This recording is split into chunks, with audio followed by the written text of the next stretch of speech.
Boa noite a todas e todos.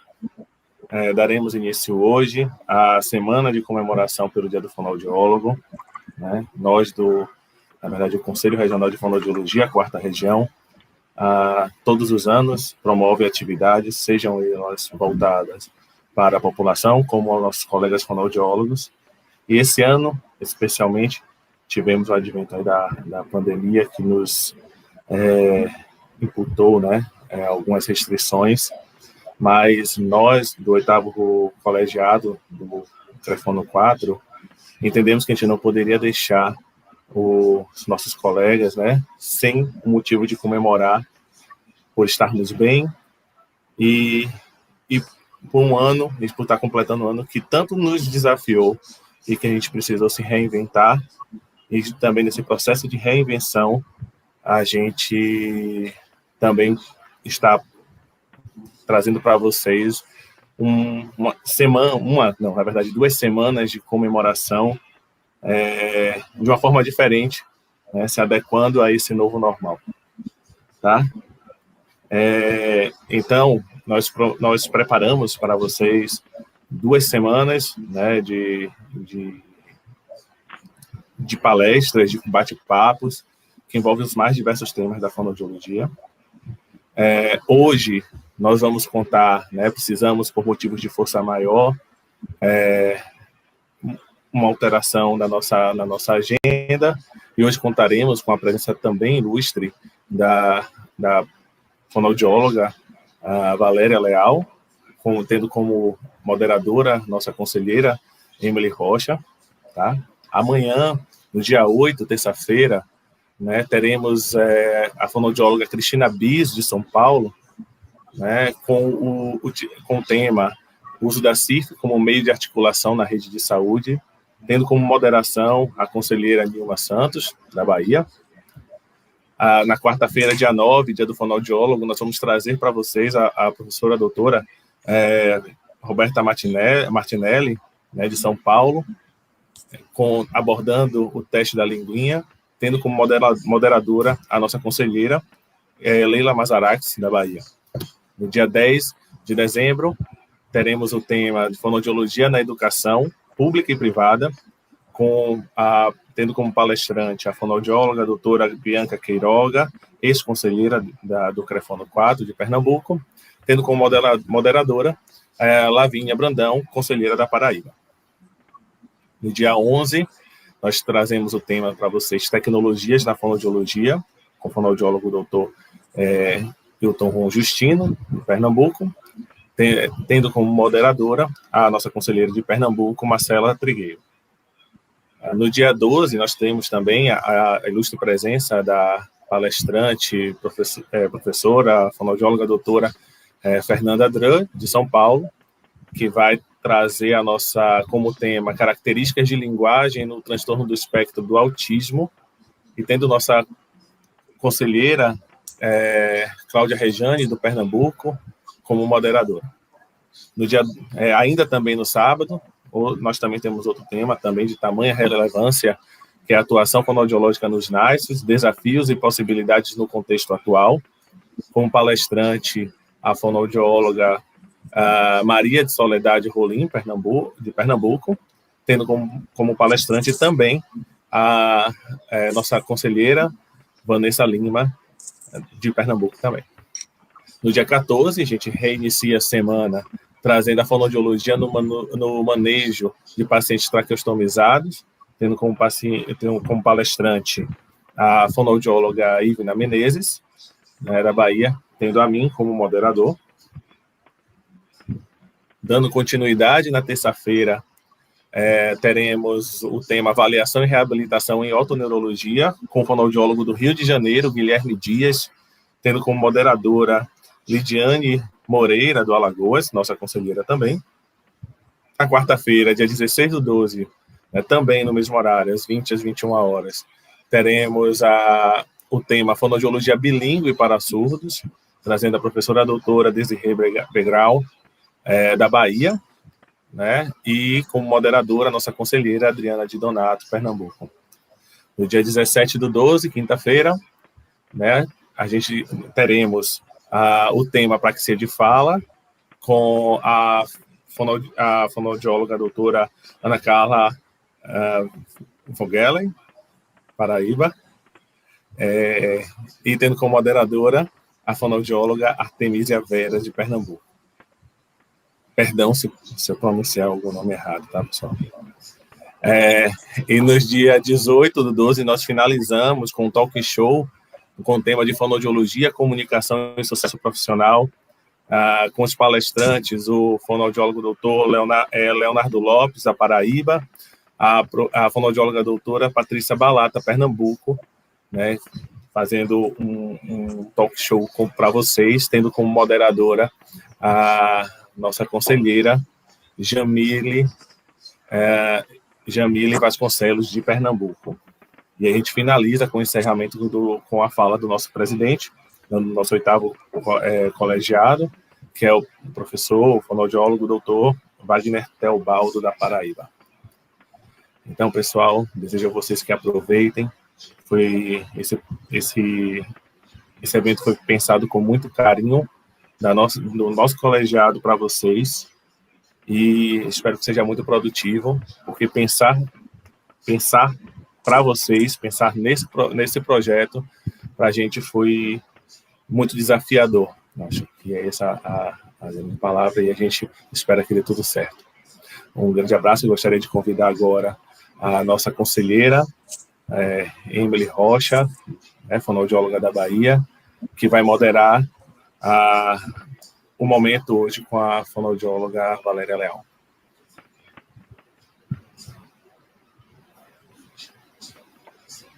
Boa noite a todos.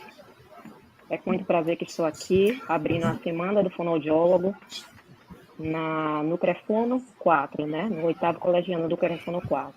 É com muito prazer que estou aqui para falar um pouquinho sobre a fonoaudiologia forense, né, que é a mais nova especialidade da fonoaudiologia, né, cuja resolução, né, que versa a sua criação, a resolução 1584, ela na realidade, na realidade, a resolução saiu no dia 22 de outubro, ou seja, uma especialidade fresquinha para a gente, né? E é com muito prazer que eu vou dividir a tela aqui com a fonoaudióloga Valéria Leal, né? Que ela é especialista em voz, né? Foi graduada pela PUC São Paulo. Ela é preparadora vocal de cantores populares, consagrados e jovens talentos. Ela é especialista e consultora em comunicação e atua no treinamento personalizado de profissionais da voz.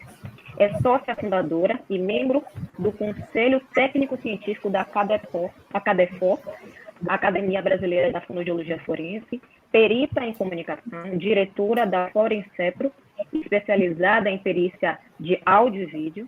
Em comunicação forense, ela realiza análise do comportamento comunicativo para demandas judiciais. Ela é palestrante também, ministra workshop sobre rastros digitais na comunicação, comunicação na era digital, microexpressões faciais e communication skills business. Né? Com muito prazer, que eu chamo a Valéria para dividir a tela comigo. Eu gostaria de informar vocês que a gente tem um chat aí. A gente vai bater um papinho aqui, a gente vai responder algumas perguntas, e vocês também, na realidade, a Val vai responder algumas perguntas para a gente. E todas as dúvidas também que vocês tiverem, por favor, escrevam no chat, que a gente também vai passar essas perguntas para a Val para que elas sejam respondidas. Bem-vinda, querida doutora Valéria. Olá, Emily, um prazer enorme dividir esse tempo aqui com você. É uma honra participar desse evento, e eu espero que todo mundo possa participar com perguntas, com dúvidas, enfim, a gente está aqui para bater um bate-papo, né, inicial, e eu gostaria de dizer que a fonoaudiologia forense, para mim, surgiu de uma forma bastante inesperada, que depois eu conto um pouquinho para vocês. Mas desde 2008 eu realizo, né, perícias. Em 2008 eu fiz a minha formação e realizo perícias de 2008 para cá sobre, enfim, diversos assuntos que a gente também vai conversar um pouco. Ótimo. Doutora Valéria, me conte como é que tudo começou, né? Como é que foi seu primeiro contato? como você falou, foi algo assim inesperado. Como é que tudo aconteceu? O porquê? Então, quem conhece um pouco minha trajetória sabe que eu sempre desenvolvi toda essa parte de especialização em voz, o cuidado com atores, com cantores, com artistas, enfim, esse era o meu mundo, né? Esse universo um pouco mais artístico, da voz artística, e também trabalhando com lesões vocais e tal. E em 2000, um pouco antes de 2008, eu fui a um congresso de fonoaudiologia e lá me deparei com uma palestra da doutora Maria do Carmo Gargaglione. E nessa palestra ela falava sobre o papel do perito em relação à justiça, em relação à ciência, e eu fiquei absolutamente impactada com aquela palestra, absolutamente absorvida por todo aquele conteúdo, e que não teria causado tanto impacto se eu não tivesse, digamos, na minha vida pessoal, tido um momento que foi muito difícil, um momento familiar, em que a perícia, ou a falta da perícia, fez uma diferença enorme. Então, em 2008, eu pude entrar, um pouquinho antes de 2008, eu fui entrar em contato com a fonoaudiologia forense dentro de um congresso. Os nossos congressos sempre, às vezes, privilegiam muito a parte clínica, né? A gente vê muita coisa da parte clínica, e a fonoaudiologia está relacionada à ciência da comunicação, que é muito mais amplo, muito mais abrangente do que tratar só os problemas, enfim, vocais, auditivos, de linguagem, enfim, articulação e fluência. Então, o fonoaudiólogo é um profissional que tem um campo muito mais aberto e nem sempre ele se dá conta dessa abrangência que tem a nossa ciência. Então, a partir daquele momento, foi a primeira vez que eu vi num congresso uma palestra diferente, que abordava a fonoaudiologia de uma forma totalmente diferente, inusitada, e fiquei encantada. Então, depois disso, eu fui procurar no Rio de Janeiro uma formação com a própria Maria do Carmo Gargaglione. A Maria do Carmo, para quem não conhece, digamos assim, a principal pessoa da fonoaudiologia forense, a principal fonoaudióloga perita, enfim, que a gente tem aqui no Brasil e que representa o Brasil também lá fora. Então, a Maria do Carmo hoje coordena a Secretaria a coordenação do Ministério Público de Segurança e Inteligência, e ela ali tem 13, 14 ou 15 já, enfim, fonoaudiólogos que ela mesmo fez toda a formação e acabou levando para o Ministério Público para realizar perícias de áudio, de imagem, enfim. Então, é a pessoa que realmente começou tudo isso, né, aqui no Brasil, e é um grande nome. E eu sou, na verdade, um filhote, sabe assim, eu sou a pupila mesmo, sabe, eu sou a pessoa que teve, né, uma mentora, que teve um tutor, que teve uma mestre, e fez a formação. Então, depois que eu fiz a formação no Rio de Janeiro, eu achava que era uma coisa de uma responsabilidade tão grande fazer perícia, que tinha tantas implicações, eu resolvi passar mais um ano, indo todos os meses ao Rio de Janeiro, acompanhar de perto o trabalho pericial. Então, é um trabalho que você tem que se relacionar com diversas áreas do conhecimento. Muitas vezes a gente acha que só a fonoaudiologia poderá dar conta, né? Mas o conhecimento que a gente precisa, além de toda a fonoaudiologia, da ciência da comunicação, coisas, por exemplo, que envolve música, fotografia, cinema. Mas como assim? Eu vou dar um exemplo. Minha primeira perícia foi de um caso extremamente interessante, que uma cantora, ela resolveu fazer um CDs, né? Então, gravou a voz, tal, me mandou replicar esses CDs numa grande indústria de replicação de CDs. E aí o CD veio pronto, com a imagem dela na capa, com o CD, com a fotografia dela, e os áudios, né, enfim, da música, que era uma música gospel. E aí ela pegou esse material e foi para o culto, e durante o culto alguém disse, olha, vamos colocar o seu CD para tocar. Aí na hora que colocaram o CD para tocar, era uma voz masculina cantando cantos africanos, afros, de capoeira, e aquilo foi um choque para todo mundo, porque assim, como assim, né? O CD tinha o rosto dela, a capa tinha o rosto dela, mas dentro não era a voz dela, era outra pessoa cantando outras coisas. Então, essa foi a primeira perícia, e a Maria, justamente na época, me designou, porque eu era a pessoa que convivia em estúdios, né, de gravação, tinha contato com o mundo, enfim, sobre isso, né, sobre gravação de voz e tudo, E para essa perícia eu tive que estudar como o CD era feito, como ele era, como era feito esse print, como era o processo, enfim, fazer a perícia em cima desse material para dizer que instrumentos tinha ali, que tipo de voz, enfim. Então, é muito surpreendente que toda vez que a gente tem uma perícia, sempre é como se fosse uma grande, como vou dizer, uma grande pesquisa, uma grande monografia, sabe? Só que de uma forma totalmente diferente da clínica. Existe uma forma de você escrever, existe uma forma para você raciocinar em cima daquele material. E, por exemplo, numa perícia de vídeo, você vai ter que ter conhecimento sobre cinema, sobre plano de câmera, sobre ângulo. Outras vezes você vai ter que ter conhecimento de fotografia, sobre luminosidade, equalizar, por exemplo, sombras e interpretar sombras, e, enfim. Em outros, você vai precisar ter conhecimento de física, de geometria, um pouco de conhecimento de balística, né?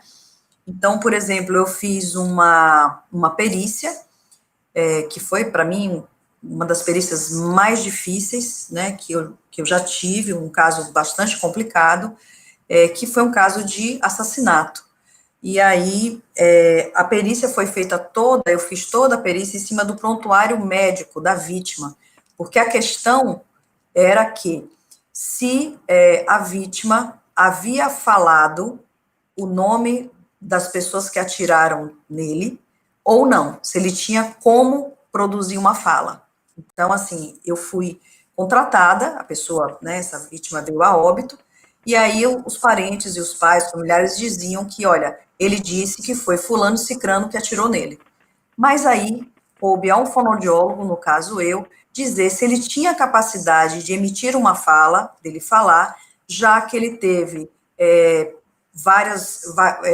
ele sofreu de perfurações de arma de fogo, né, enfim, múltiplas, na região do mento, na região da laringe, na região do diafragma, com lesões múltiplas em quase todos os órgãos relacionados, as estruturas relacionadas aos órgãos da fala. Então, eu tive que, enfim, de repente, num verão, no Rio de Janeiro, ficar me debruçando para ter mais conhecimento sobre perfuração de entrada, orifício de saída, onda cinética, força cinética, ver laudo cadavérico, onde entrou a bala, onde saiu, que estruturas, né, que foram destruídas, e a destruição dessas estruturas, se a pessoa poderia falar com essa destruição dessas estruturas no nível superior, né, que teve perfuração no mento, que saiu pelo pescoço, no nível médio, lesão na asa da cartilagem da laringe, no diafragma. Então, eram os 3 níveis comprometidos. Então, só para vocês terem uma ideia que realmente é muito diferente da clínica, é muito diferente de tudo que a gente vê. E eu, na verdade, minha vida acabou me levando para esse lugar. E eu acabei usando alguns conhecimentos que eu tinha de especialista em voz, da pessoa que cuidava de cantor, de ator, para analisar, por exemplo, gestos, posturas, microexpressões faciais, saber, por exemplo, dizer se havia incongruência entre o que a pessoa diz e a comunicação que ela faz gestual, para ver se tem contradições daquilo que é dito, enfim. Então, é uma viagem bastante longa, né? Eu estou nisso desde 2008. A Maria do Carmo está mais de 30 anos, né, fazendo perícia, né? De uma forma, é a profissão dela principal. Enfim, parte do que saiu agora de fonoaudiologia forense, né, teve a colaboração da Maria para que a gente tivesse essa especialização, ela foi consultada e deu vários, contribuiu, né, com todo o conhecimento dela, com a sabedoria dela, para poder fazer com que realmente a gente tivesse agora mais uma especialização, digamos assim, né? Uhum, com certeza. E diz uma coisa, você falou de vários e vários conhecimentos que você teve que adquirir, né, para fazer determinados laudos, para se tornar um perito forense. A gente está aqui com um chat com bastante estudantes e outros fonoaudiólogos que têm interesse, né, em, de repente, até ser um perito forense. Como é que você indica, como é que seria esse caminho a ser trilhado? Então, Emília, a primeira coisa que eu considero fundamental é que a pessoa tenha a pessoa que quer ser um perito, porque assim, o perito você não é porque você quer, entende? Você se torna um perito, né? Não é assim, eu quero ser perito, sair da faculdade eu quero ser perito. Você pode até dizer assim, eu quero fazer um mestrado, vai lá, sem experiência nenhuma, faz um mestrado, tá? E você estuda e consegue, às vezes, concluir o seu mestrado. A perícia é diferente. A perícia, ela requer que você tenha uma especialização numa área. O que é um perito? É um expert em alguma coisa. Então, como é que dá para você ser expert em alguma coisa sem experiência? Entende? Então, assim, a primeira coisa é você ser um especialista dentro da sua área. Então, você é um especialista em audiologia, você é um especialista em voz, enfim, você ser, no mínimo, um especialista em algo, tá? Que eu considero isso extremamente importante, é um começo. Depois, fazer uma formação muito robusta e com muita experiência prática, antes de você partir, digamos, sozinho nesse mundo, né? De preferência, se você partir com várias pessoas, para você dividir um pouco essa responsabilidade, né? 2 cabeças pensam mais, né? Pensam melhor, ou 3 cabeças pensam melhor, na hora até de você realizar algum trabalho também interessante. No mundo da perícia é muito comum que um perito faça a perícia e o outro revise, sabe? É um cuidado a mais que se tem, tá? Então, os laudos podem ser assinados, por exemplo, por 2 peritos, um que tem mais experiência e um assistente pericial, por exemplo, tá? Uma formação bastante robusta, acho que tem vários conhecimentos que precisa ter para fazer perícia, por exemplo, de imagem, né, ou na área de comunicação. Você precisa saber sobre editores de imagem, Photoshop, vários softwares que são forenses, são específicos para quem é perito. Por exemplo, ter formação, talvez, com os softwares da Adobe também, com todos de áudio, de imagem, enfim, também é bem-vindo, né, para essa área, está sempre descobrindo formas, né, com todos os aplicativos para você mover, por exemplo, esses áudios, né, de Wave para MP3, enfim, conhecer todo esse universo de formatos, né, de áudio, de vídeo. E mais do que isso, assim, para você se tornar um perito, é preciso que a pessoa tenha muito bom senso, um senso de justiça muito apurado, tem uma honestidade intelectual e uma humildade intelectual, porque você vai precisar aprender muitas coisas num tempo muito curto. Cada perícia é totalmente diferente da outra, então, mesmo que você tenha feito 10 perícias, cada caso é um caso.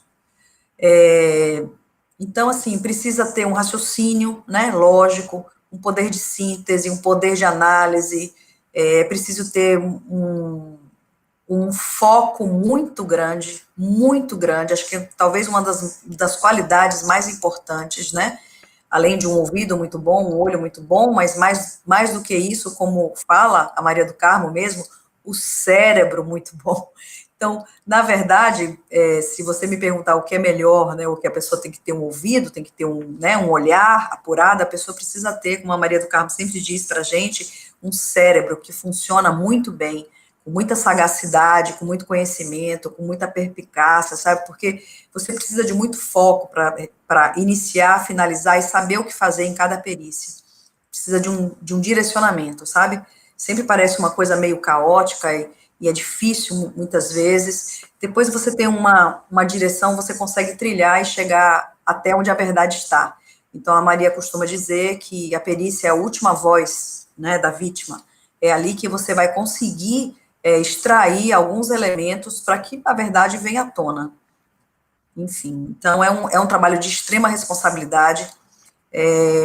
Há também problemas, por exemplo, que se estabelecem, né, às vezes ao longo da vida de um perito, né, de processos, enfim, existe a falsa perícia, né, que ocorre algumas vezes, quando um perito não tem esse senso de justiça, essa honestidade, né, científica, vamos dizer assim, pode ocorrer coisas como perícias falsas, em que você, como perito, tem que, à luz da ciência, mostrar, né, os erros. Então, a nossa área, para você ter uma ideia, Emily, é ocupada na ciência da comunicação, na perícia de áudio e vídeo, por matemático, por engenheiro, por veterinário, por biólogo. Então, assim, são pessoas que estão fazendo, advogados, então são pessoas que estão fazendo identificação de voz, análise do discurso linguístico, análise do comportamento verbal e não verbal. Então, assim, é uma área que o fonoaudiólogo meio que ficou perdido em saber que é uma área dele, entendeu? Que foi ocupada por um monte de gente. Até um tempo atrás, nos concursos públicos, entrava farmacêutico, biólogo, um monte de gente, engenheiro, mas não entrava o fonoaudiólogo, por exemplo, para fazer identificação de voz, para fazer identificação, análise de comunicação, análise de perfil comunicativo, análise de discurso linguístico, enfim. Então, assim, uma área que foi muito invadida, porque a gente não se deu conta, ficou muito com o olho voltado para a clínica, para a patologia, e não se deu conta que é sim da nossa área, como tem em vários, você tem a psicologia forense, odontologia forense, e você tem a fonoaudiologia forense. Então, embora seja nova a questão da especialização, por exemplo, para Maria do Carmo, né, que foi uma das pessoas que começou, isso já tem 30 anos. Para mim, que comecei muito tempo depois, isso vem de 2008, desde 2008 que eu faço perícia. Em alguns casos, né, eu vou depois mostrar alguns casos aqui, que são casos que são públicos, que foram retratados pela imprensa, então somente esses casos a gente pode abordar, esses que se tornaram públicos. A maioria dos casos ocorrem muitas vezes por sigilo, ou a gente simplesmente não pode falar sobre o assunto. Eu vou citar alguns que são de domínio público, então depois eu vou apresentar alguns casos, para você ter uma ideia um pouco como a gente atua. Ao longo desses anos, né, de 2008 até aqui, eu já atuei em casos relacionados a tráfico de droga, a assassinato, a assédio, enfim. Então, são inúmeras, por exemplo, autoria de texto, se um texto pertence a fulano ou cicrano, enfim. Então, os casos são bem variados e, ao longo disso, a gente usa a comunicação para tudo, né? A comunicação está presente no nosso dia a dia desde a hora que a gente acorda, né? Então, hoje, com os smartphones, enfim, com toda a rede que a gente fornece constantemente informações, a gente fornece os nossos rastros, a gente vai deixando rastros digitais em todos os lugares, no Facebook, no Instagram, enfim, no TikTok, enfim, mais os dados que a gente deixa a cada site que visita, informações são retiradas, né, tudo que a gente coloca na rede já não nos pertence mais, pertence a esse mundo virtual, enfim, então os crimes também, eles foram se modificando e foram sendo criados novas formas de burlar, enfim, o sistema. Então, esses crimes foram sendo cometidos de formas variadas. Então, o trabalho do perito sempre um trabalho que não para nunca, porque a gente está sempre se atualizando por algo a mais que acontece. Então, às vezes, é um aplicativo, a nova forma criminosa. Então, por exemplo, logo quando eu comecei a fazer perícia, tinha os casos de extorsão por telefone. Então, você tinha várias pessoas dentro de uma cadeia, telefonando para outras, simulando um sequestro de um filho. Quem não ouviu isso, né, numa determinada época?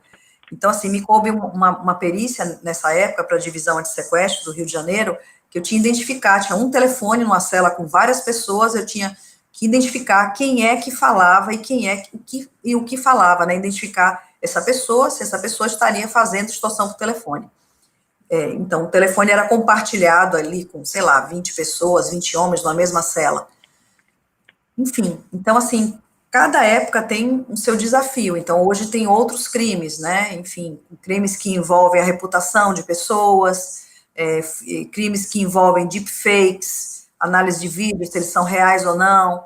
Então, as coisas vão enfim, vão evoluindo, né? E vão caminhando. A gente tem que estar o tempo inteiro fazendo essa atualização desse software, né? Do nosso software mental, sabe?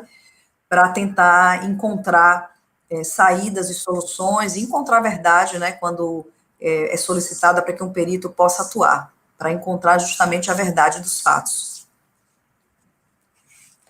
Sim, com certeza. Doutora Valéria, antes da gente ir para o compartilhamento de alguns casos, eu queria fazer mais uma perguntinha. Quando a gente fala, né, em voz, a gente sempre diz, no nosso ouvido, a avaliação perceptiva auditiva é a avaliação soberana. A gente pode falar a mesma coisa na perícia forense, em termos de avaliação perceptiva auditiva e acústica. que a gente sabe que a gente também utiliza, né, na perícia forense, softwares de análise acústica. Então, o que é que você nos fala sobre isso? Então, logo quando eu comecei, como uma pessoa leiga, né, enfim, eu era leiga em relação a isso, né, em relação à perícia, esse mundo do ID, né, Voice ID, então a gente via uns laudos que simplesmente tinha, assim, uma análise acústica dizendo essa voz é de, como assim, né, o que você tem na análise acústica? Você tem frequência?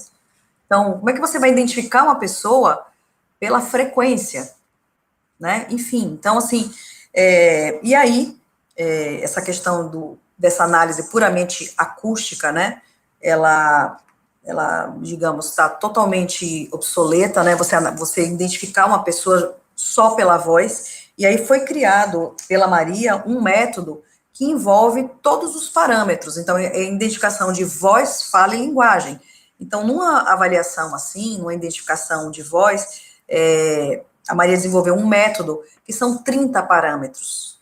Então, você avalia uma voz por 30 parâmetros, não é um parâmetro só acústico ou só funcional, você avalia tudo. Então, assim, o idioleto, o socioleto, a fluência, a respiração, a taxa de locução, enfim, a velocidade da fala, os formantes, se há algum desvio fonológico, enfim, são 30 parâmetros para você responder se aquela voz ali pertence a alguma pessoa, identificação positiva, identificação negativa, ou não há dados suficientes para a conclusão. Então, do que se fazia antes, houve um avanço muito grande, enfim, que é mais pertinente ao conhecimento fonoaudiológico e da ciência mesmo da comunicação humana. Então, deixou-se de fazer só uma análise ali, tem um gráficozinho bonitinho ali de acústica, para se analisar todos esses parâmetros. Existe uma forma de se fazer isso também.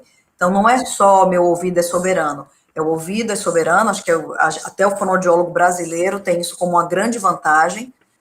Lá fora, quando eu fui estudar lá fora, na Universidade do Arizona, o professor dizia assim, eu prefiro o ouvido de vocês do que todos os laboratórios de voz que eu tenho aqui.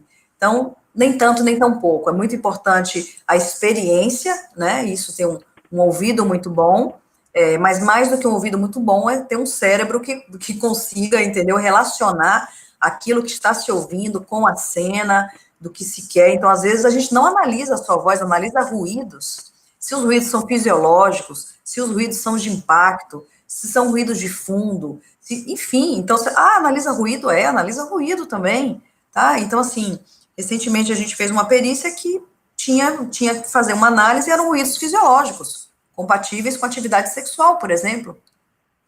Enfim, fonoaudiólogo faz isso? Faz isso também. Então, assim, dentro de um áudio, você vai ter vários elementos que são da voz humana, mas também são ruídos fisiológicos, né? E ruídos de todos os tipos, que você, às vezes, precisa explicar uma cena baseado também no fundo, né? Então, assim, se aquele fundo permanece igual, se aquilo foi editado ou não, se aquilo foi, enfim, cortado e editado, é preciso analisar, por exemplo, este fundo, né, sonoro, né, que compõe aquele espectro todo. Enfim, então é um trabalho que requer muito conhecimento, sabe? E nesses anos todos, eu tenho aí já, enfim, de 2008 para cá, e me sinto sempre começando a cada perícia. Cada perícia para mim é única, cada perícia para mim é um recomeço. Parece que eu não sei nada e vamos lá tudo de novo, entendeu? Vamos lá tentar dar conta disso. Então, não é um trabalho fácil, mas não é mesmo, sabe? Então, assim, numa perícia você pode se dedicar ali, você tem às vezes 15, 16, 18, 20 páginas de um, enfim, é como se você estivesse fazendo um TCC, uma monografia, um artigo científico a cada perícia, é como se fosse cada perícia um artigo científico, que você tem que provar por A mais B o que foi que aconteceu ali, do ponto de vista de áudio, de vídeo, enfim, qual foi o fenômeno que você vê ou ouve, né, naquele arquivo, né, de áudio ou vídeo. Então, não é uma tarefa fácil, uma tarefa de extrema responsabilidade. A perícia, eu costumo dizer que é a alma de um processo. Então, o seu laudo pericial tem um peso muito grande numa decisão de um juiz, por exemplo, porque ele chama alguém que entende daquele fenômeno para dizer, olha, o que está acontecendo aqui? E o perito vai dizer, olha, aconteceu isso. e ele vai fazer uma conclusão, e o juiz vai se basear nessa conclusão do perito. Então, você imagine que, por exemplo, na identificação de voz, você dizer que sim, a voz pertence a essa pessoa, leva ao juiz digamos, a uma condenação, pode levar essa pessoa a uma condenação, se rim realmente a voz. Então, é algo de uma responsabilidade que não cabe o erro, sabe? O erro está relacionado por exemplo, uma pessoa ir presa injustamente. O erro está relacionado a um casamento se desfazer, a uma relação de sócios ruir, a uma pessoa não conseguir ter de volta a reputação dela, entende? Então, assim, o erro é uma questão que impacta profundamente na vida de alguém. Como o acerto, né, de um perito, na hora que ele expõe a verdade ali dos fatos e realiza a perícia de forma justa e honesta, é um bálsamo para uma família, por exemplo, que teve um familiar, entendeu, assassinado, ou para um caso, numa empresa que houve um problema de roubo, enfim, para uma pessoa que se envolveu num relacionamento e, através de uma perícia, consegue, digamos, chegar, né, num julgamento mais justo, né, num caso de um áudio vazado, um vídeo vazado, enfim. Então, tem uma importância muito grande, sabe? Mas, junto com essa importância, vem uma responsabilidade muito grande. Ótimo. Doutora Valéria, a gente tem inúmeras perguntas aqui.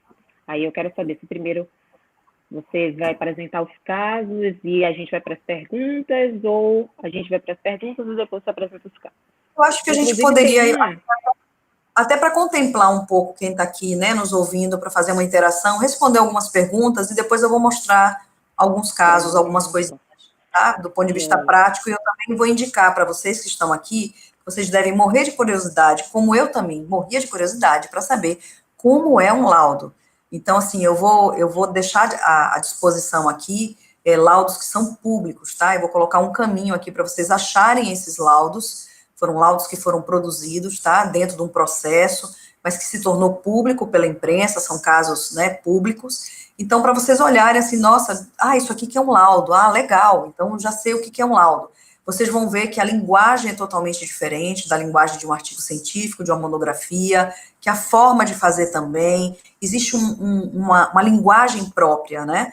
Então, cada meio exige uma linguagem própria. Então, se a gente está, por exemplo, no YouTube é uma linguagem, no Instagram é outra linguagem, no rádio é outra linguagem, na televisão, enfim, você realizar um parecer técnico, né, pericial, é uma linguagem, uma monografia, um artigo científico já é outra linguagem. Então, primeiro tem que se apropriar dos termos, da forma que você redige, enfim, é um conhecimento, entende? É alguma coisa que você vai ter que ir fazendo, né? Ter alguém para funcionar como seu tutor, como seu mestre, para não errar muito, né? A princípio, e depois você, enfim, evoluindo com o tempo, com a experiência. Uhum. Pode fazer as perguntas, Emily, acho que é bom para o pessoal participar, né? Então, vamos lá. Vou começar com uma pergunta aqui de Danilo Gil, que ele pergunta: como é que faz para mudar a chave da postura do fonoaudiólogo clínico para o fonoaudiólogo perito? Excelente pergunta de Danilo Gil. Porque, assim, você tem uma mentalidade que foi construída para trabalhar numa clínica. Olha, a Emily tá aqui presente, que tem muita vivência já na voz artística, e ela sabe que ela teve que mudar várias chaves para sair do atendimento da clínica, no consultório, para fazer o atendimento no backstage, na van, no quarto do cantor, às vezes, sabe assim?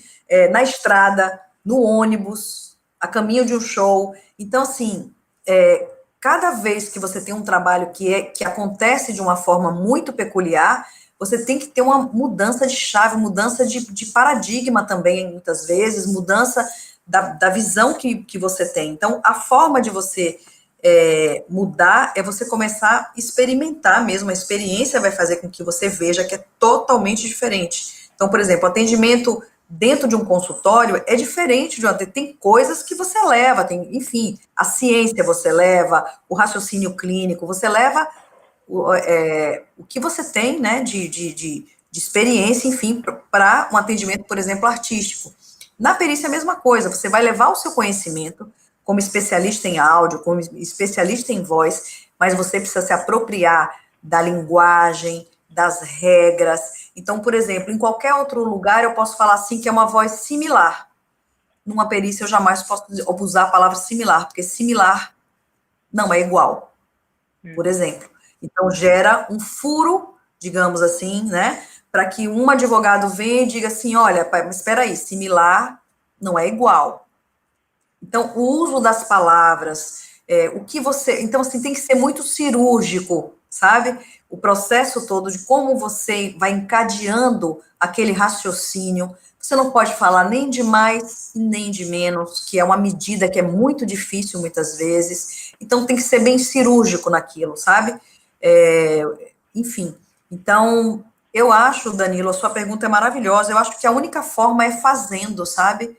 Fazendo mesmo, como quase tudo na vida, é o aprendizado, porque é uma outra forma de se comunicar. Então, você precisa saber quais são as regras. Então, vamos imaginar aqui que na época que não tinha telefone, ninguém sabia que tinha que pegar e falar, alô, com quem eu estou falando? Da onde? Ninguém sabia isso. Então, hoje parece uma regra ridícula, né? Simples.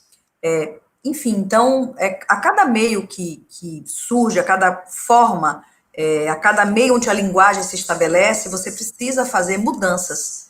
Então, o fonoaudiólogo clínico, para trabalhar com voz artística, ele vai ter que fazer mudanças, para trabalhar no backstage, para participar de um ensaio de atores, para participar de um DVD, ele é uma peça dentro de uma engrenagem enorme, sabe? Que envolve inúmeros profissionais. A perícia já é uma área que é um pouco mais solitária, sabe? Não envolve um monte de gente, sabe assim? Mas você precisa realmente da experiência para ajustar a sua linguagem a essa nova forma, de conhecimento. Tem mais pergunta? Temos, sim. A Nilma Santos, ela está perguntando quais são os desafios para a fonoaudiologia forense nesse contexto, né, atual de pandemia, principalmente com a utilização das máscaras. Desculpa, você pode repetir, Emily?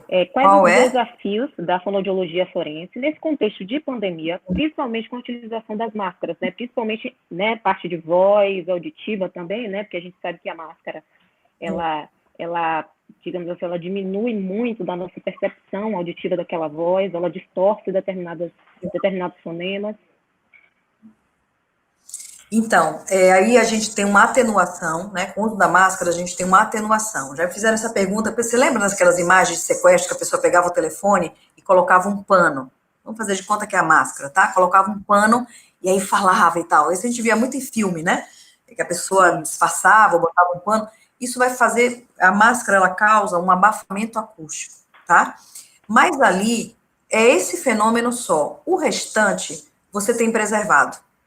Todos os outros, lembra que eu falei que são 30 parâmetros? Então, você não derruba, digamos, um parecer que você tem 30 pezinhos ali, sabe assim? Então, pode ser que você tenha uma atenuação, mas ali você vai ter a gíria, o socioleto, o dioleto, a fluência, você vai ter preservado a identificação de uma pessoa. Agora, se é uma perícia para leitura labial, é óbvio que não vai dar para fazer. Tá? Então, por exemplo, a gente recebe, às vezes, inúmeros pedidos. Eu vou mostrar um caso de leitura labial que a gente fez, e depois desse caso, a gente recebeu inúmeros pedidos. Às vezes, a câmera está num ângulo, tá? Então, de cima para baixo, e às vezes a pessoa está de lado com a cabeça baixa, que é impossível ver os lábios. Então, uma situação dessa, é difícil você fazer uma perícia de leitura labial. Então, a gente faz uma pré-análise para ver se o material, que é o arquivo de vídeo, por exemplo, de câmeras de segurança, se é possível extrair elementos linguísticos ali de uma fala, mesmo com um ângulo que não está muito bom, a luz, a gente pode aproximar, faz várias coisas em relação à edição desse material, né? Você pode aproximar muito, você pode melhorar a iluminação desse vídeo, você pode fazer com que esses movimentos sejam em loop, tudo com ferramentas também de vídeo, você pode fazer com que ele seja bem lento para você fazer, você tem que entender o contexto da onde aquela comunicação ocorre. Então, outro dia a gente recebeu um que era maravilhoso, sabe assim? Era uma câmera excelente, a pessoa estava de frente, existia um diálogo, então a posição, a iluminação, estava tudo perfeito para fazer, por exemplo, a extração de fazer essa leitura labial, entendeu? Que hoje tem muita demanda para isso também.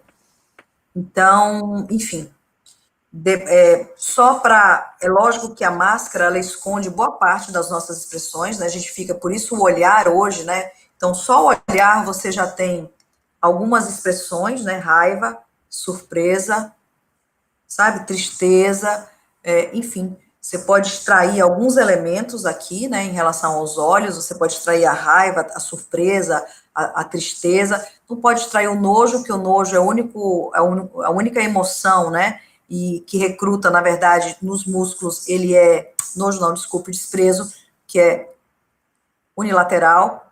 Nojo também não, a não ser que você leia um pouquinho aqui, se der para ler, mas se a máscara estiver aqui também não. Você só tem a linha ocular. Isso é um problema hoje, porque assim, o que acontece, que está acontecendo no nosso dia a dia? Nosso dia a dia presencial, a gente só tem os olhos, né? Então, você tem que falar, às vezes, um pouco mais alto, enfim, tem que evitar falar uma fala sobreposta, você tem que comunicar muito com os olhos, você deve sorrir, sim, dentro da sua máscara, né? Porque isso passa para os seus olhos e tal.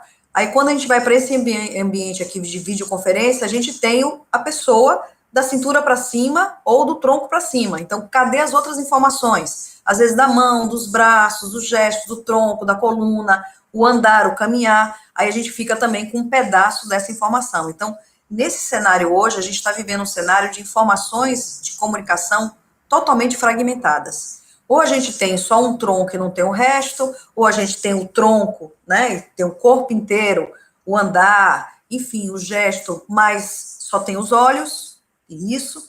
Então, a gente está vivendo um período bastante difícil em relação a isso, tá? A comunicação não está na sua plenitude. De uma outra forma, a comunicação foi a protagonista desse período todo, né, de Covid, porque graças à capacidade humana de se comunicar, a gente conseguiu estabelecer conexões, relações, se reinventar, a gente conseguiu fazer isso aqui, que é trocar uma ideia, né, se conectar através de toda a tecnologia. Então, eu costumo dizer que a comunicação, sim, foi a maior protagonista dessa pandemia, e o fonoaudiólogo, que é o profissional que é especializado na comunicação humana, por que não ser o profissional também de destaque, né? Então, assim, a comunicação... A gente viu quando a comunicação não é bem feita e efetiva na política, na economia, nos ministros de saúde, né, vários que passaram, tipo de comunicação e tipo de personalidade, como cada um, na verdade, quando a gente fala, é a nossa personalidade que se manifesta, são os nossos valores, as nossas crenças, a gente escolhe palavras, e cada palavra que a gente escolhe representa os nossos valores, a nossa educação formal, as nossas experiências.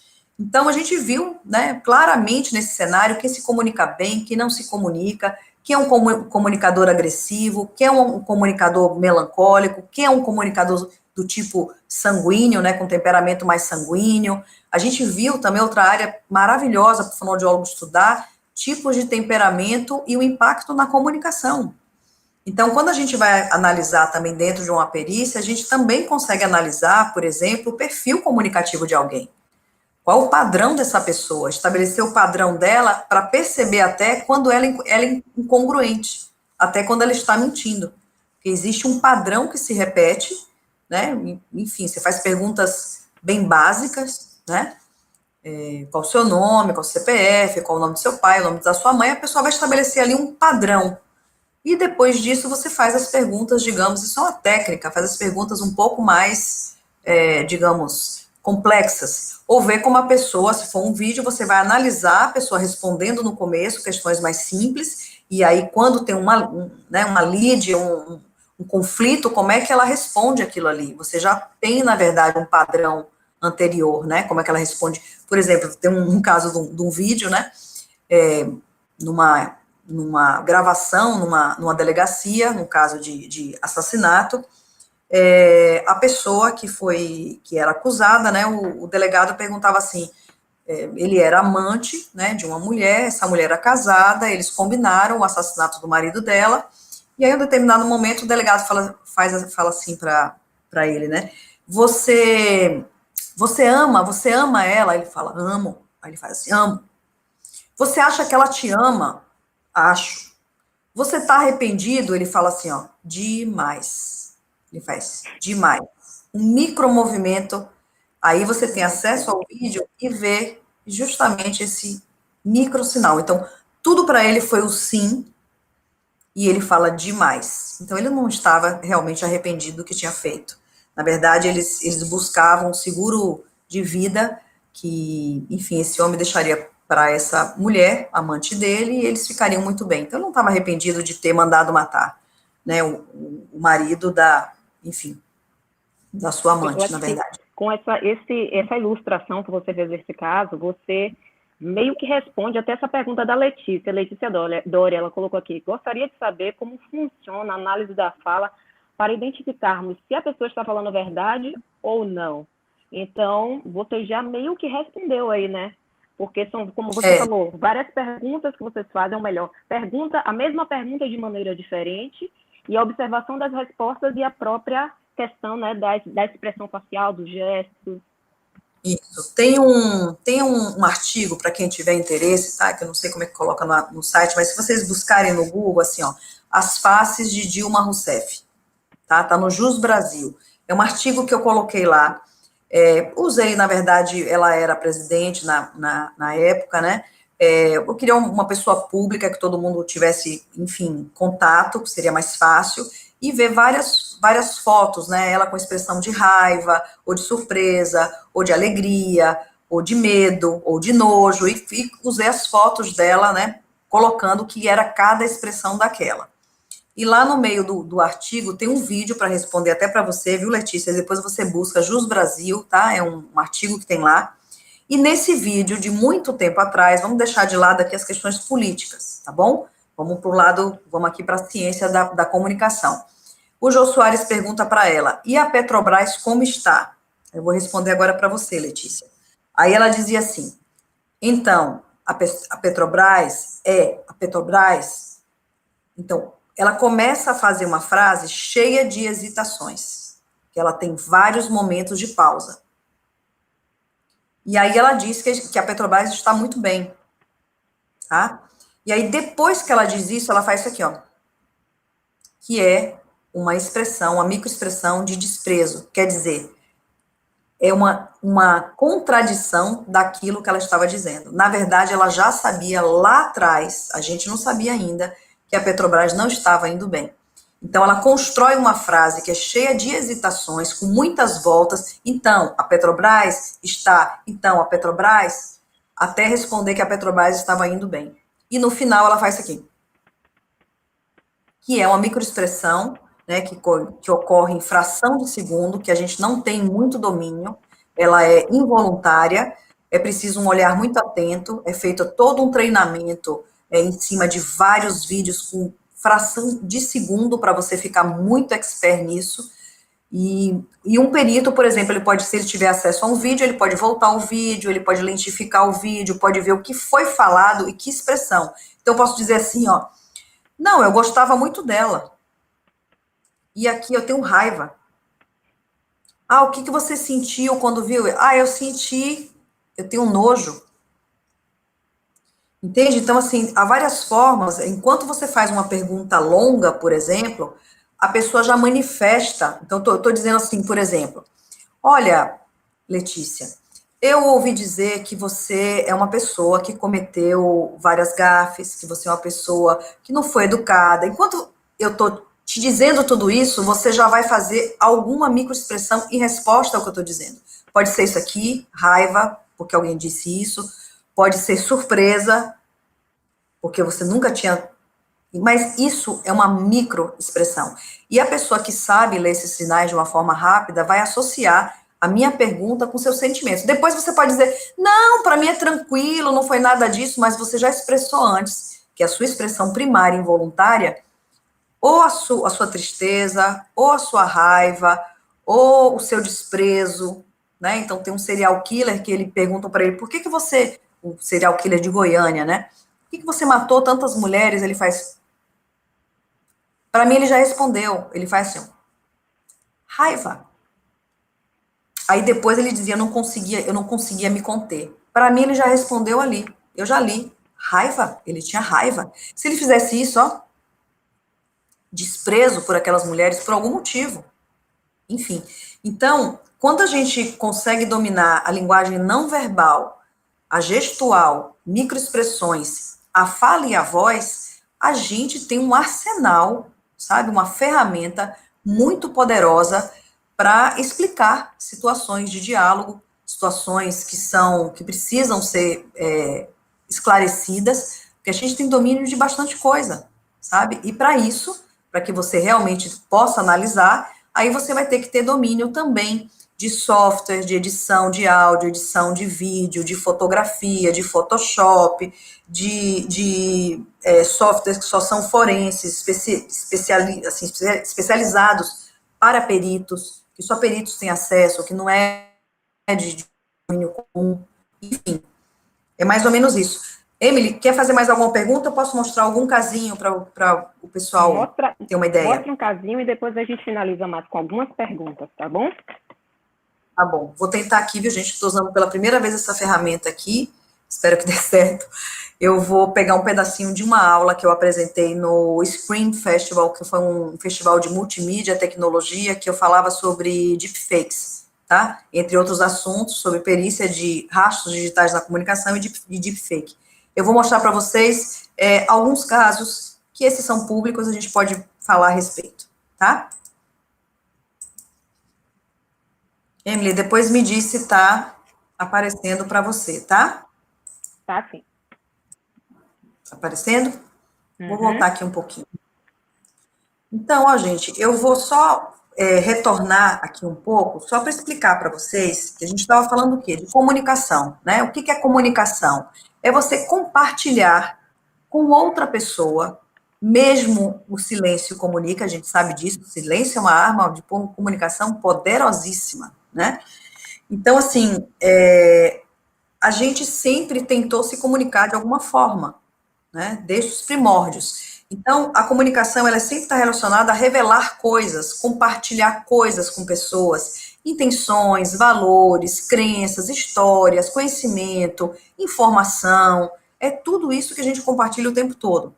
Então, se a gente relacionar a comunicação com o estabelecimento de contato, a gente utilizou ao longo, né, da civilização aí diversas formas para se comunicar. Então, por exemplo, nos Estados Unidos os índios utilizavam sinais de fumaça. E esses sinais de fumaça significavam, às vezes, a presença de um inimigo, o afastamento de uma tropa, enfim, sinais de fumaça para celebração, às vezes, né, de alguma coisa boa dentro daquela tribo.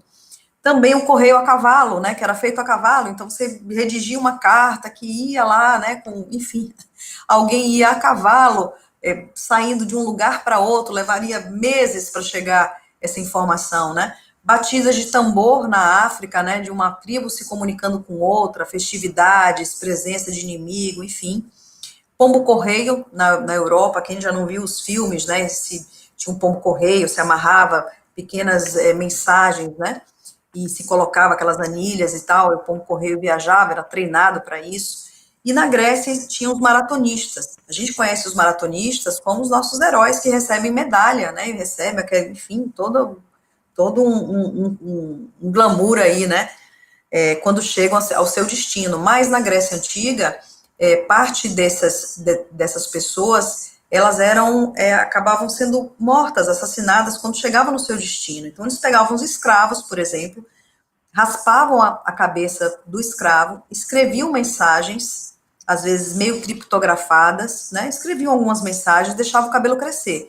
E aí, esse escravo ia correndo de um reino para outro, de um lugar para outro, e chegava lá só com a mensagem: raspe os cabelos. E aí se raspava o cabelo, se via qual era a mensagem, e normalmente, às vezes, acabava matando o mensageiro. Ser mensageiro no processo de comunicação é sempre uma atividade perigosa. Inclusive, hoje, os mensageiros que são jornalistas são pessoas que sofrem, podem sofrer, né, ameaças, porque eles são os condutores também de mensagens, né, de um país para o outro, de um governo para outro, enfim, são eles que são os portadores, né, das notícias boas ou ruins.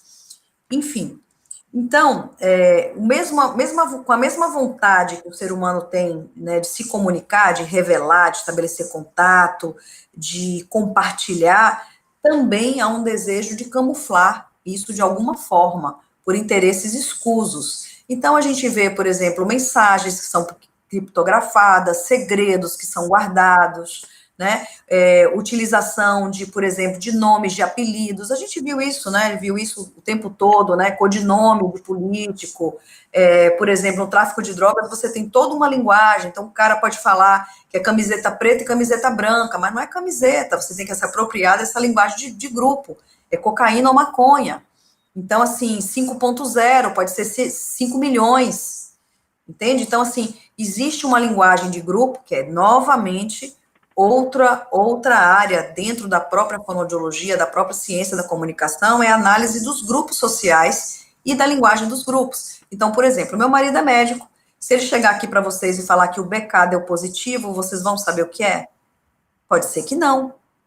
BK, Burger King? Não, BK deve ser não é Burger King, é bacilo de Koch. Então, se um advogado chega e fala que a dosimetria, o remédio jurídico, você fala assim, remédio jurídico? Como assim remédio jurídico?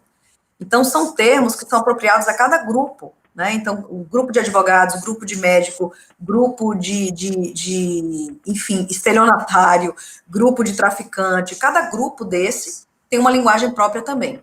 Então, hoje, a gente tem, na verdade, uma série de rastros digitais que podem ser deixados, né, através das câmeras de segurança, câmeras de monitoramento, esse body warning, que são essas câmeras que são acopladas, que vão ser acopladas agora aqui no Brasil aos policiais, mas nos Estados Unidos isso já é muito comum, celulares, enfim, identificação de pessoas, né, voz, fala, linguagem, biometria facial e corporal. Então, através desses mecanismos, desses arquivos, a gente pode identificar pessoas e realizar, por exemplo, a biometria facial, ver os traços para identificar que aquele fulano que está no vídeo é o mesmo fulano aqui que é suspeito, corporal, então já se faz no Ministério Público, por exemplo, já estão analisando outras coisas, que é o gesto motor, é o caminhar, que é um gesto próprio, que é de cada um, é da identidade de cada um. Então, às vezes, pela análise de uma caminhada, análise de uma marcha, você consegue identificar uma pessoa que aparece num vídeo, por exemplo, de costas.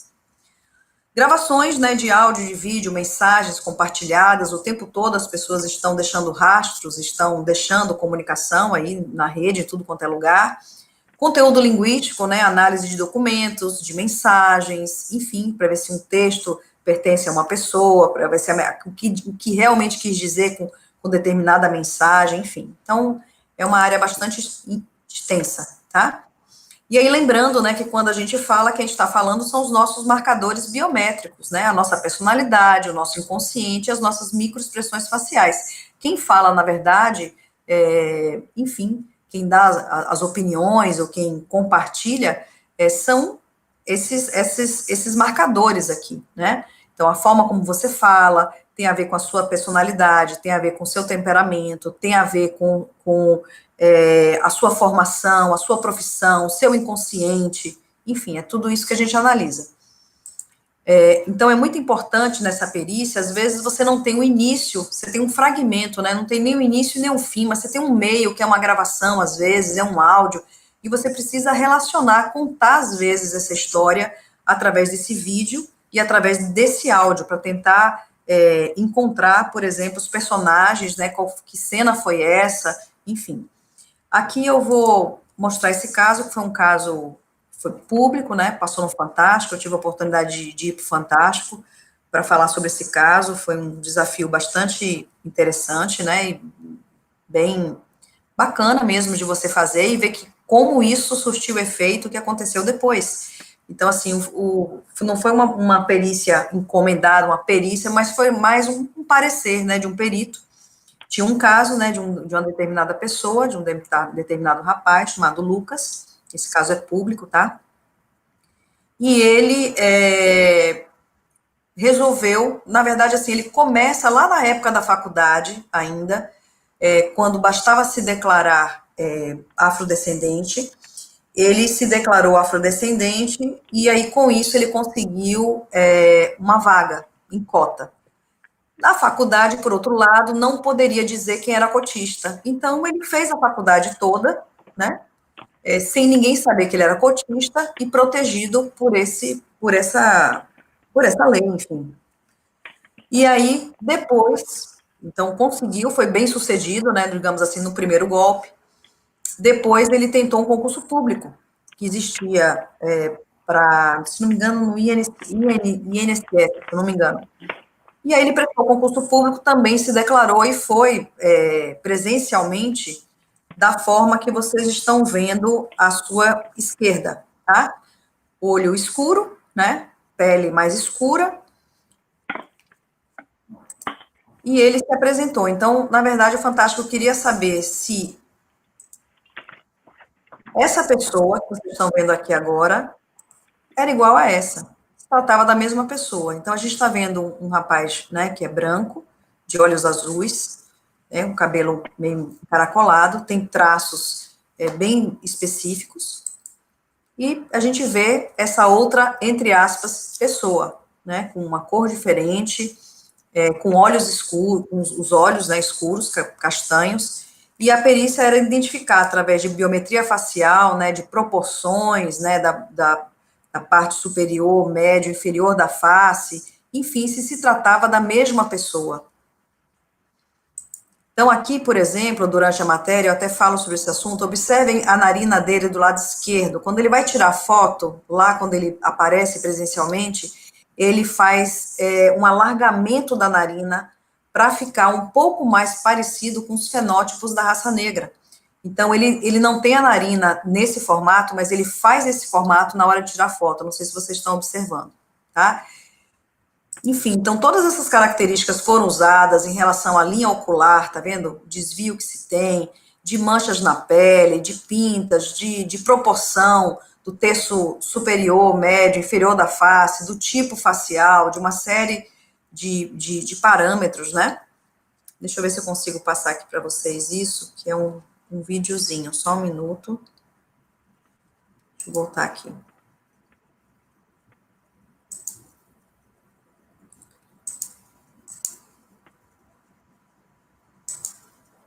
Ver se eu consigo. Não, acho que não. Deixa eu voltar aqui. Então, deixa eu sair aqui, peraí, só um minutinho. Ah, sim, peraí, entrou o vídeo.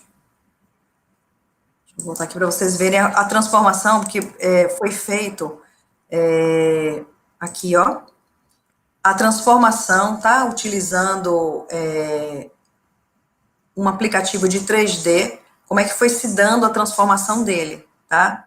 Dos olhos claros, a pele ficando um pouco mais escura, os olhos também ficando mais escuros, até ficar parecido como ele se apresentou, tá? Vou passar de novo para vocês verem, dos olhos azuis, claros. Então, a gente fez uma simulação, mais ou menos do que ele fez. E como é que ele fez isso? Ele usou um spray, um tingimento, no corpo, né, nas partes que iam aparecer, pescoço, rosto, orelha, mãos, e se apresentou dessa forma. Então, no vídeo, a gente destaca, né, através de ferramentas aí, da própria edição de imagens, as partes de transição, né, dessa cor e as manchas que ele apresentava e a quantidade de material depositado, por exemplo, na palma da mão.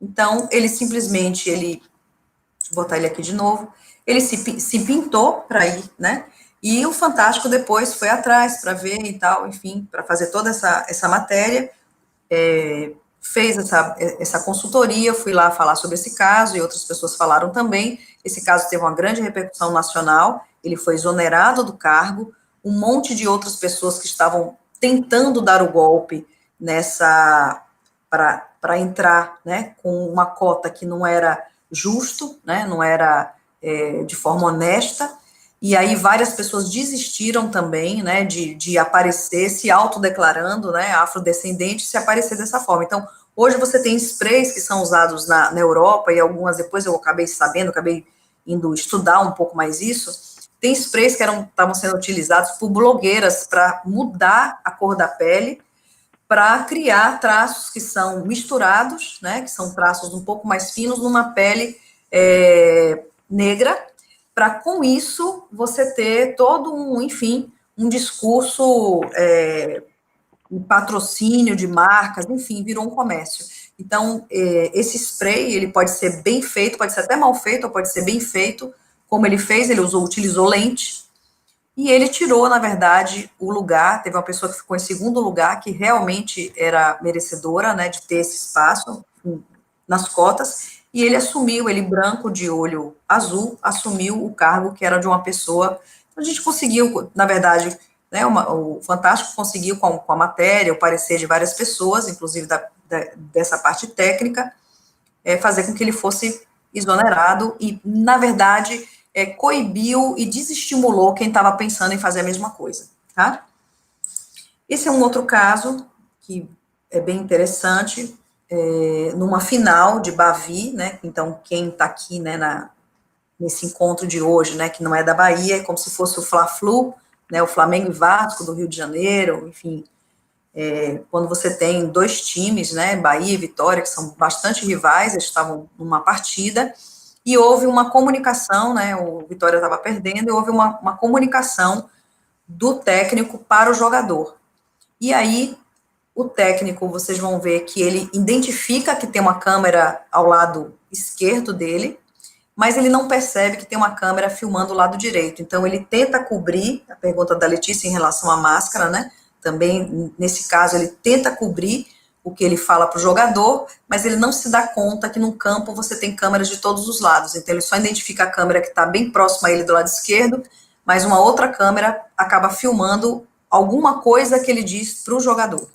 Eu vi o Mário Silva, supervisor do Vitória, lá do camarote.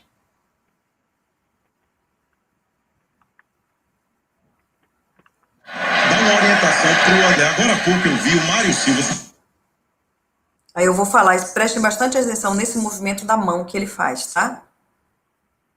Então, olha que interessante o que é o trabalho pericial. Então, como a gente, enfim, a gente fez, depois eu vou explicar um pouquinho sobre a Forense Pro para vocês, tá? A gente acabou tendo acesso a isso, né, foi contratada para fazer essa perícia. Bom, a gente quer saber o que ele fala para o jogador. Isso tem implicação no tribunal esportivo. Então, a análise pericial, nesse caso, foi de sincronização dos movimentos articulatórios, extração de conteúdo da fala, e também a gente fez a linguagem não verbal.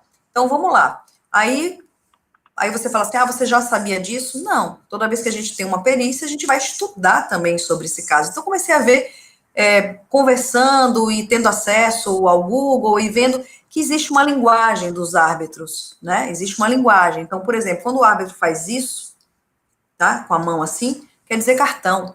Então, existe um código gestual entre os jogadores, entre o técnico, entre, enfim, os árbitros e tal. E aí, a gente percebe que depois que ele dá a indicação para o jogador de futebol, ele repete o movimento de cartão, isso é um movimento involuntário, essa mão acaba, sabe, o corpo fala, basta você ouvir, e você está atento para captar, essa mão, quando ele diz assim, pode tomar o segundo cartão amarelo, e ele faz justamente o gesto de cartão, que é esse gesto aqui. Então, eu vou passar de novo, observem, veja como é rápido, a perícia é feita em software, frame by frame, isso é em looping, isso é diminuída a velocidade, enfim, para se extrair os fonemas bilabiais, os encontros, enfim. Dê uma olhada e preste atenção nessa lupa que a gente fez na mão dele, né? Então, além de extrair, que não foi pedido, mas além de extrair a parte de leitura labial, a gente confronta que o corpo dele também estava falando a mesma coisa. Vou passar de novo, tá? Eu vi o Mário Silva, supervisor do Vitória, lá do camarote.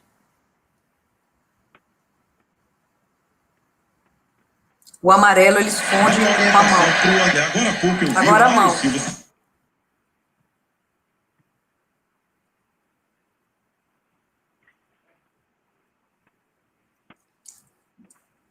Então, assim, foi um caso bem interessante, né?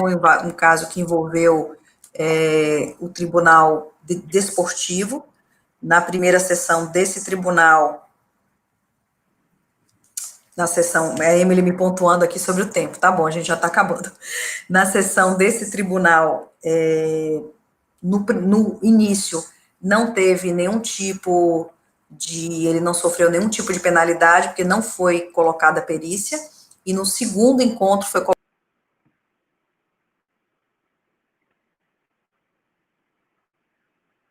responder perguntas para vocês, tá? Então, por exemplo, esse laudo mesmo, Bahia e Vitória, ele está à disposição no Google, porque isso foi, enfim, veiculado pela imprensa, colocado.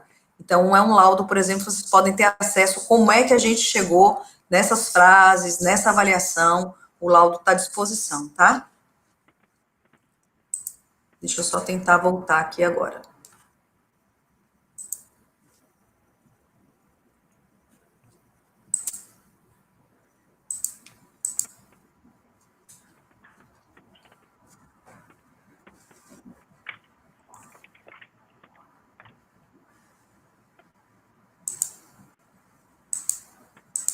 Voltei? Eu acho que sim. Isso. Liga a câmera. Mais perguntas, né, Emily? Agora voltou. Né? Sim, vamos às perguntas. É interessante que todos os 2 casos aí que você mostrou foram 2 casos que mexeram comigo. Né? Primeiro pela questão racial, e segundo porque eu sou Bahia. Né? Você então, foram 2 casos que mexeram muito comigo. Tá? Então, eu fiquei muito revoltada nos 2 casos. Muito Mas bem. extremamente interessante, né? Essa questão, a questão de ser tão minuciosa nessa análise. São pequenos detalhes que fazem com que a gente chegue a uma determinada conclusão. Como você falou, é muita responsabilidade, né? Precisa de muito conhecimento. Então, assim, precisa realmente você ter uma capacidade de observação muito grande, você precisa ter um raciocínio lógico também bastante apurado, você tem que ter uma capacidade de interligar, sabe, várias informações, você precisa ser absolutamente imparcial, você precisa ter uma honestidade muito grande, sabe, também, de apuro mesmo, de justiça e da verdade. Então, assim, você precisa dominar essas ferramentas todas tecnológicas, a gente pode dominar o conhecimento científico, mas você precisa dominar a ferramenta. Como é que você vai mostrar isso, entendeu? Como é que você vai... porque, assim, ninguém vai ver um vídeo. Você tem que, por exemplo, fazer, digamos, numa análise de um vídeo, recontar essa história com frames, entendeu? Descrevendo os fatos, sem a sua opinião, descrição de fatos, entendeu? Câmera, ângulo tal, pessoa se desloca, sabe? É uma forma de se comunicar totalmente diferente do que a gente faz no nosso dia a dia, entendeu? Então, precisa ter muito esse raciocínio lógico, esse poder de observação, esse poder de síntese, esse poder de análise, ser bastante imparcial, enfim, conhecer o trâmite, né? Como é que é o trâmite também jurídico, um pouquinho também de direito, de penal, criminal, enfim, com um pouco de processo, sabe?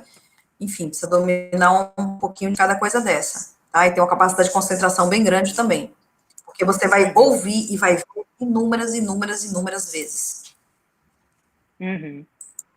Uma pergunta, uma curiosidade. A gente sempre tem, quem gosta muito dessa questão de investigação, né, e quem assiste seriados, né, como, por exemplo, os CSIs, né, a gente sempre fica naquela curiosidade. Existem aqueles laboratórios mesmo, com aqueles equipamentos, e todo mundo fica analisando como é que é o ambiente de trabalho de vocês em termos, né, da perícia. Então, depende muito onde a pessoa trabalha. Então, assim, eu sou perita judicial. Então, meu ambiente de trabalho pode ser meu consultório, tá? Se eu tiver que fazer uma colheita de voz, pode-se marcar um local que seja, né, acusticamente bom e pode ser também no consultório. Então, assim, depende. Você tem um perito judicial, você tem um perito concursado, que aí ele vai trabalhar, às vezes, dentro de uma equipe forense, né, e tem a odontologia forense, o psiquiatra forense, o cara de computação forense, o fonoaudiólogo forense, entende? Ele vai trabalhar, mas, assim, uma coisa bastante interessante... 2 coisas que eu queria abordar, que são bastante interessantes. Dentro do Ministério Público do Rio de Janeiro, a Maria criou como se fosse uma ilha, parece mais... Aí se vocês vão falar assim, nossa, é desse jeito? Então, dentro do Ministério Público do Rio de Janeiro, A parte de segurança, inteligência lá dentro, né, toda essa parte de arquivos de áudio, de vídeo, você tem uma equipe de 15 pessoas, mas pode parecer até um monte de garoto e garotas do Google, sabe, trabalhando juntos, porque é um ambiente que você precisa ter, normalmente, lá, pelo menos lá, né, você tem luzes que são mais brandas para você focar aqui na sua tela, você tem uma disposição em que ela, né, consegue olhar todo mundo, cada um está fazendo uma perícia que vai ser revisado por ela, por exemplo. Então, tem uma dinâmica, né, tem um contato com o promotor, tem um contato, às vezes, com uma área da computação forense, e esses dados, às vezes, se entrelaçam. Então, é um ambiente totalmente que não é formal, sabe, tem uma formalidade diferente da formalidade que tem, por exemplo, um juiz, um desembargador, um promotor.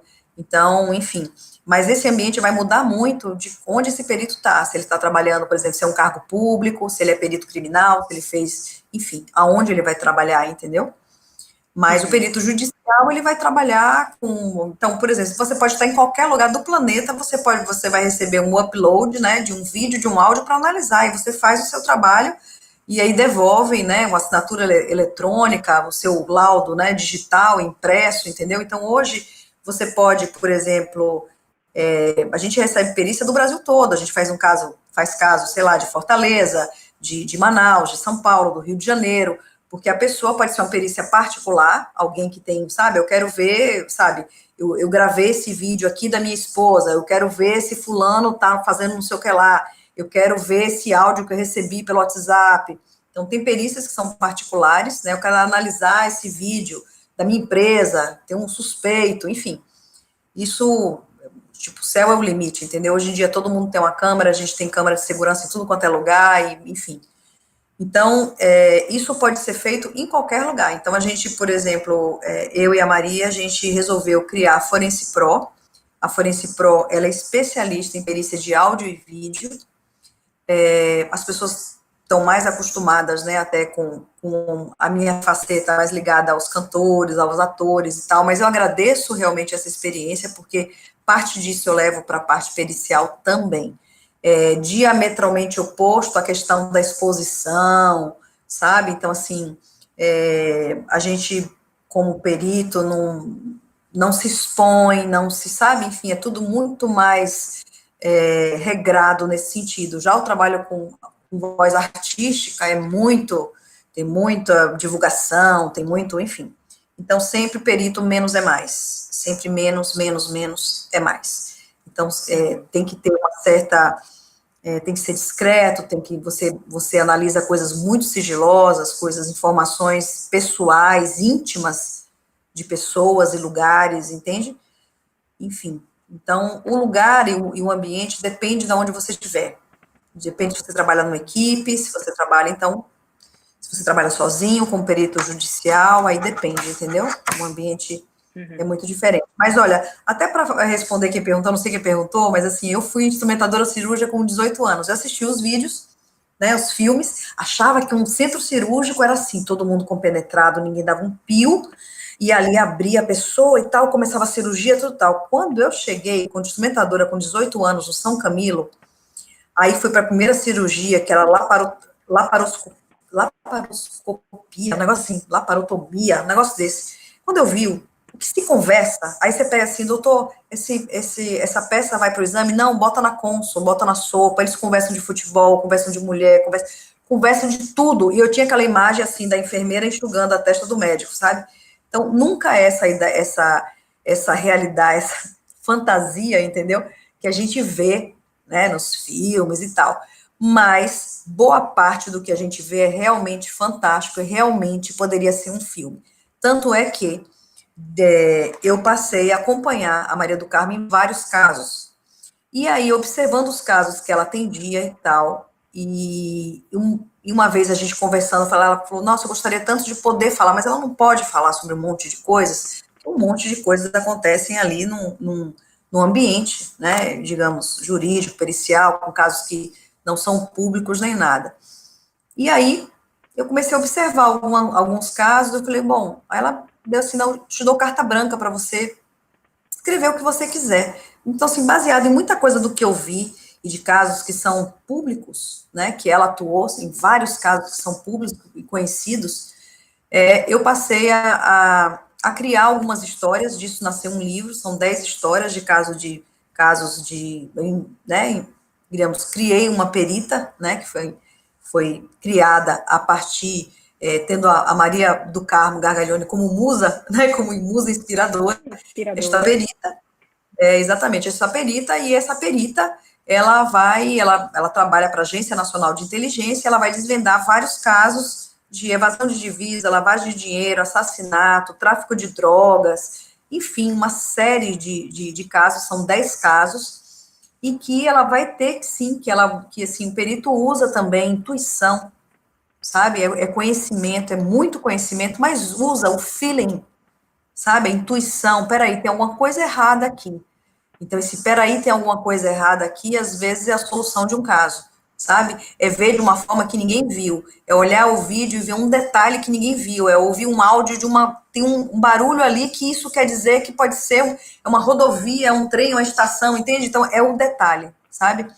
É o apuro pelo detalhe também. Então, esse livro foi lançado por uma editora de Portugal, a Chiada Editora, para quem se interessar, chama O Crime por um Fio.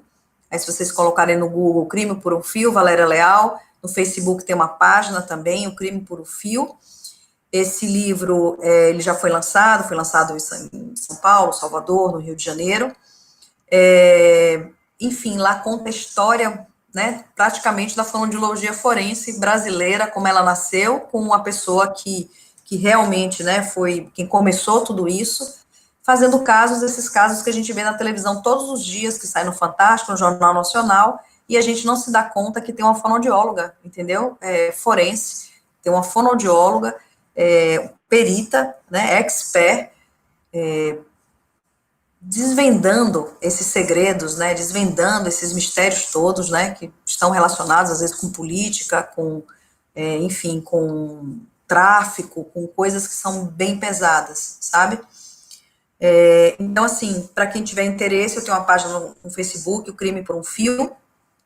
Existe também, para vocês terem uma ideia, tudo que a gente faz em relação à perícia, tem um site da Forense Pro, que é www.forensepro, tudo junto, .com.br, www.forensepro.com.br. E ali tem várias coisas que a gente faz, que é transcrição de conteúdo, identificação de voz, biometria facial, biometria corporal, microexpressões faciais, comunicação forense, tem tudo ali do que a gente faz, a explicação um pouco do que é, né, cada perícia dessa. Mais alguma perguntinha?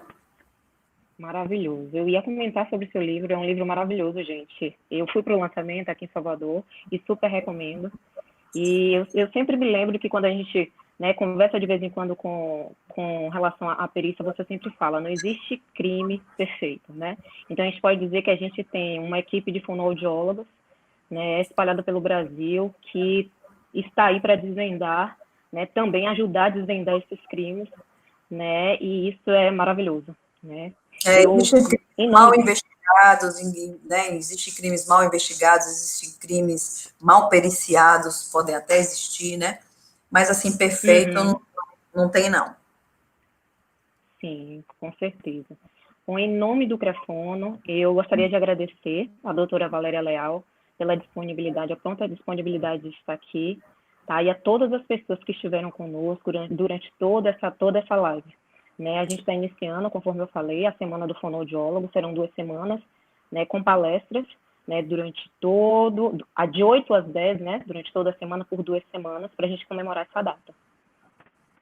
Olha, eu que agradeço o convite, agradeço a vocês, a gente fez assim, de uma forma que pudesse ficar mais um bate-papo, tá? É uma área linda, é uma área que deve ser trilhada pelo fonoaudiólogo e deve ser ocupado pelo fonoaudiólogo, mas, assim, é uma área como qualquer área dentro da fonoaudiologia, para você se tornar bom, você precisa realmente investir muito em conhecimento, você precisa realmente ter a ciência como base, para que você tenha liberdade e tenha essa honestidade, né, intelectual e científica para poder assinar com muito orgulho um parecer técnico, um laudo pericial, que você sabe que vai interferir na vida de muitas pessoas, e pode ser exatamente a viga mestra, sabe? Para que um julgamento seja feito e para que se encontre, por exemplo, né, atribua, né, a autoria de casos, enfim. Então, é um trabalho difícil, mas é um trabalho muito recompensador nesse sentido, sabe? Do encontro da verdade, a verdade ser revelada através de um lado pericial, usando a ciência da comunicação, que é a nossa ciência. Um beijo a todos vocês, muito obrigada pelo convite. Obrigada também. E amanhã estejam conosco aqui no YouTube, né, que teremos mais uma palestra. Obrigada a todos.